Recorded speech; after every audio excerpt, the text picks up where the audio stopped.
안녕하세요. 크레파스 미디어 구피디입니다. 오늘은 감성적인 브이로그 자막 효과로 많이 사용되고 있는 손글씨 효과에 대해 알려드리려고 합니다. 손글씨 효과는 이렇게 텍스트를 손으로 직접 쓰는 것 같이 연출하는 효과인데요. 아마 여행 영상이나 뮤직비디오, 영화의 인트로 타이틀 부분에서 많이 보셨을 겁니다. 보통은 필기체 폰트에 적용해서 조금 더 감성적인 아날로그 느낌을 전달할 때 사용되지만 고딕 계열의 폰트에도 적용해서 로고 타이틀로 만들기도 합니다. 오늘도 애프터 이펙트를 켜기 전에 먼저 어비폰트라는 무료 폰트 공유 사이트에서 손글씨 효과와 어울릴 폰트들을 다운로드 받아볼게요. 다운로드 사이트 링크는 영상 설명란에 있고, 다운로드 받은 폰트는 압축을 풀고 복사해서 C 드라이브, 윈도우, 폰트 폴더에 붙여넣기 하시면 됩니다. 자, 그럼 에펙을 켜볼게요. 프로젝트 패널을 더블 클릭해서 배경이 될 사진이나 동영상을 불러와 줍니다. 그 다음 컴포지션 생성 버튼을 클릭하셔서 동영상 표준 사이즈인 1920, 1080으로 설정해 주시고, 제목은 감성 브이로그 손글씨 자막으로 해줄게요. 프레임 레이트는 24, 길이는 15초로 하겠습니다. OK 눌러주세요. 그리고 불러왔던 배경을 타임라인으로 끌어와 줍니다. 배경이 밝으면 타이포그래피가 잘 안 보일 수 있으니 조금 어둡게 만들어 줄게요. 저는 도구바에 레이어, 뉴, 솔리드에서 검정색 솔리드를 하나 만들고 키보드에서 T 키를 눌러 투명도를 15% 조절해서 어둡게 해주겠습니다. 네, T 키를 누르실 때 영문으로 바꾼 후에 눌러주셔야 됩니다. 자, 첫 번째로 텍스트를 먼저 생성해 볼게요. 도구바에 T 아이콘을 누르고 화면에 적절한 공간을 클릭해서 여러분이 작성하고 싶은 내용을 기재합니다. 글자 수가 작업 시간에 비례한다고 생각하시면 되기 때문에 긴 글보다는 로고나 타이틀에 적용하는 게 효율적이겠죠. 다시 텍스트를 더블 클릭해서 블록 지정해 주시고 오른쪽에 있는 캐릭터 창에서 크기나 색을 조절해 주시면 됩니다. 저는 이렇게 한번 해보겠습니다. 자, 다 되셨으면 좌상단에 도구바에 마우스 아이콘을 클릭하셔서 선택 해제를 해주시면 됩니다. 손으로 쓰는 듯한 효과가 주는 분위기도 있겠지만 그것보다 우선인 것은 디자인이기 때문에 저는 이렇게 타이포 디자인을 해보겠습니다. 제가 사용한 폰트는 어비의 현듀입니다. 한 단어를 통으로 쓰지 않고 한 글자씩 떨어뜨려서 배치하면 조금 더 완성도 있는 디자인이 됩니다. 물론 효과는 한 글자씩 적용해야겠지만 결국 걸리는 시간은 똑같기 때문에 괜찮습니다. 자, 이제 한 글자 한 글자씩 손글씨 효과를 적용해 보겠습니다.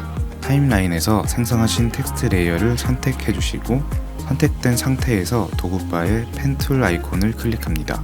단축키는 G키입니다. 오늘 할 작업에 대해 간략히 말씀드리면 우리가 쓴 텍스트를 이 펜 툴을 이용해 덧칠해주는 느낌입니다. 이제 실제로 글씨 쓸 때 획순대로 펜툴로 선을 만들어주면 되는데요. 화면을 조금 확대하는 게 편하니까 Alt키를 누르고 마우스 휠을 돌려서 화면을 확대해줍니다. 이제 붓글씨를 쓴다 생각하시고 획순대로 하나씩 선을 그려봅니다. 첫 지점을 클릭하고 다음 지점을 클릭하면 되는데 획이 곡선이다 하시면 두 번째 클릭 후에는 손을 떼지 말고 마우스를 돌려보시면서 그 곡선 획과 비슷하게 만들어주시면 됩니다. 점은 글자 중간중간 잘게 찍어주시는 것이 편합니다. 다음 획을 긋기 위해서 다시 제자리로 돌아왔다가 다음 획으로 가주시는 방법으로 그리시면 됩니다. 먼저 첫 글자만 효과를 적용해 볼까요? 이펙트 앤 프리셋 검색창에 스트로크를 검색하고 레이어로 끌어와서 효과를 적용해 줍니다. 먼저 색상을 눈에 잘 띄는 빨간색으로 바꿔줄게요. 브러쉬 하드니스는 100%로 올려줘서 끝이 단단한 획이 되도록 해줍니다. 다음으로 바로 위에 있는 브러쉬 사이즈를 올려서 빨간 선이 글자를 다 가리도록 수치를 조절해 줍니다. 다음으로 가장 아래에 페인트 스타일에서 세 번째에 있는 리빌 오리지널 이미지를 선택하시면 그렸던 선과 텍스트가 합성이 됩니다. 빨간 선이 보이지 않아야 정상입니다. 이제 인디케이터 바를 0초로 옮기시고 엔드 옆에 있는 시계 버튼 스탑워치를 눌러 키프레임을 생성해 주세요. 그리고 값은 0%로 설정해 줍니다. 인디케이터 바를 조금 뒤로 옮긴 후에 키프레임을 100%로 해주고 재생해보면 이렇게 글자가 그려지게 됩니다. 지금은 너무 빠르니 키프레임을 뒤로 밀어서 길게 재생해 볼게요. 자, 근데 여기서 주의할 점이 두 가지 있습니다. 브러쉬 사이즈 조절에서 빨간 글자가 노란 글자를 다 덮지 않은 만큼 글자의 원래 형태가 안 나온다는 것과 빨간 글자가 지나치게 굵어서 다음 획을 미리 그려버리는 경우입니다. 별거 아닌 것 같아도 완성하고 보면 어딘가 좀 찝찝한 결과물이 나오기 때문에 수정을 해주겠습니다. 펜툴로 그렸던 꼭지점을 이리저리 잘 움직여서 한 번의 움직임에 한 획만 드러나도록 최대한 수정을 해주면 됩니다. 자, 이렇게 첫 번째 글자에 적용해 봤는데 한 글자라 그런지 아직 효과가 두드러지게 나타나지는 않는 느낌입니다. 나머지 글자도 마저 적용하면 확실히 달라질 거예요.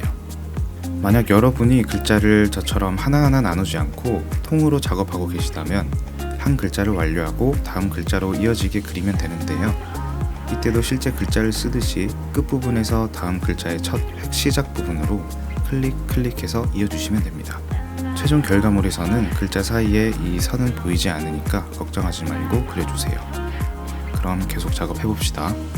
빨간 선이 노란 선을 잘 덮으려면 획의 중간을 따라 그려주시는 것이 좋고, 아까 Alt를 누른 채 휠을 돌려 화면을 확대했다면 화면을 옮기는 것은 스페이스바를 누른 채로 화면을 옆으로 끌어주면 됩니다. 패스를 그리고 있는 도중에 하셔도 끊기지 않으니까 신경 쓰지 않으셔도 됩니다.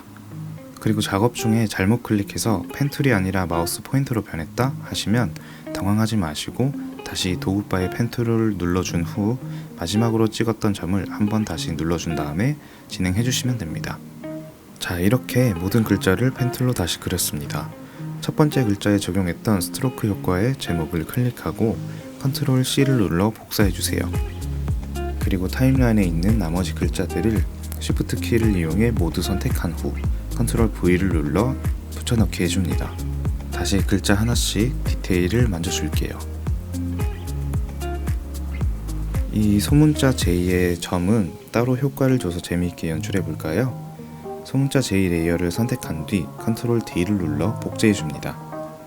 그 다음 방금 그렸던 펜툴을 지우기 위해 좌측 화살표를 눌러 나오는 항목 중에서 마스크를 딜리트 키로 삭제해줍니다. 다음 이펙트의 스트로크도 삭제해줄게요. 그러면 어떠한 효과도 들어가지 않은 텍스트 원래 모습이 나오죠. 여기서 도구바의 네모 아이콘을 길게 눌러 원형 아이콘을 선택해줍니다. 제2의 점 부분에 컨트롤을 눌러 드래그 앤 드롭하면 동그란 마스크가 그려지면서 점만 드러나게 됩니다. 그리고 난 후 배경을 한번 클릭해서 선택 해제를 해주시고 키보드에서 P 키를 눌러 수치를 조절해 줄게요. 포지션 좌측 스탑워치를 클릭하고 몇 초 뒤로 인디케이터 바를 옮긴 후 한 번 더 눌러주세요. 그 다음 왼쪽에 있는 키프레임으로 돌아가서 수치를 변경해 볼게요.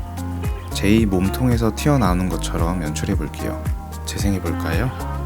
자, 너무 재미없게 등장하죠? 그럴 때는 두 개의 키프레임을 한 번에 잡고 이 버튼을 눌러주세요. 그 다음 저를 따라해 보세요.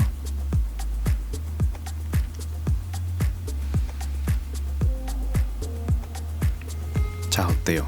모션에 텐션을 더했더니 훨씬 재미있게 표현이 되고 있죠? 마무리로 모든 키프레임을 정리해 보겠습니다. 모든 텍스트를 Shift 키를 이용해 선택해 준 뒤 키보드 U키를 눌러 키프레임들을 모두 볼 수 있도록 하겠습니다. 왼쪽에서부터 한 글자씩 등장하게 하기 위해서 레이어 위치를 옮겨 볼게요. 제2의 점은 처음부터 등장하면 안 되기 때문에 첫 키프레임을 기준으로 인디케이터를 옮기고 Alt 그리고 대괄호 왼쪽 키를 눌러 레이어를 잘라주겠습니다. 재생해보면 이렇게 순차적으로 글자가 써지듯이 모션이 적용되었네요.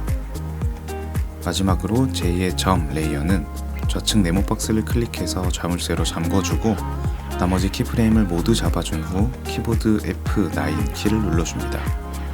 그러면 조금 더 부드러운 모션이 들어가서 재생해보면 이런 결과물을 얻을 수 있습니다. 이렇게 메인 타이틀이 등장했으면 서브 타이틀이나 카피, 말자막 등등 다양한 자막이 추가로 올라갈 수도 있겠죠? 그래서 이번에 공유해 드릴 것은 이런 텍스트 모션을 아주 쉽게 적용할 수 있는 애니메이션 컴포저를 소개해 드리려고 합니다. 영상 설명란에 있는 링크에서 다운로드 받아서 애프터 이펙트가 꺼져 있을 때 실행시킨 후 다시 애프터 이펙트를 실행하면 됩니다. 굉장히 쉽죠? 자, 그렇게 하시면 에펙 도구바 윈도우에 애니메이션 컴포저가 생성된 것을 볼 수 있습니다. 하나씩 살펴보시면 2D, 3D, 텍스트에 적용할 수 있는 모션들이 다양하게 들어있는 것을 볼 수 있습니다. 방금 만들었던 타이틀이 끝나는 지점에 텍스트를 하나 써볼게요. 우리는 텍스트이기 때문에 텍스트 항목에서 하나 골라서 이렇게 적용해 보겠습니다. 스타터 프리셋에서 트랜지션, 텍스트 레이어의 화살표를 클릭, 애니메이트 캐릭터를 클릭하시면 이렇게 다양한 모션들이 나와요. 여기서 하나를 골라볼게요. 저는 이걸 쓰고 싶네요. 클릭하시면 이 효과가 텍스트의 어디에서부터 시작되는지 골라주고 레이어 시작점에 넣을 건지 끝나는 지점에 넣을 건지 정해주면 됩니다. 자, 이렇게 적용을 하고 이건 레이어가 시작하는 부분에서 시작하여 TR-IN 마커가 있는 곳에서 완성된다는 뜻입니다. 어떤가요? 텍스트를 하나하나 떼서 배치하고 손글씨로 써지는 효과를 모션으로도 줘보고 애니메이터 컴포저로도 모션을 줘보니 감성적이면서도 생동감 있는 타이포그래피가 완성되었습니다. 이 타이틀에 제 영상 중 감성 브이로그 움직이는 자막 만들기와 접목하면 훨씬 더 다채롭고 퀄리티 높은 결과물을 얻으실 수 있을 겁니다. 자, 오늘은 이렇게 마무리를 해보겠습니다. 도움이 되셨다면 채널 구독해주시고 저는 다음에도 여러분의 감성적인 영상 편집을 위해 유익한 효과들을 들고 오겠습니다. 지금까지 크레파스 미디어의 구피디였습니다. 감사합니다.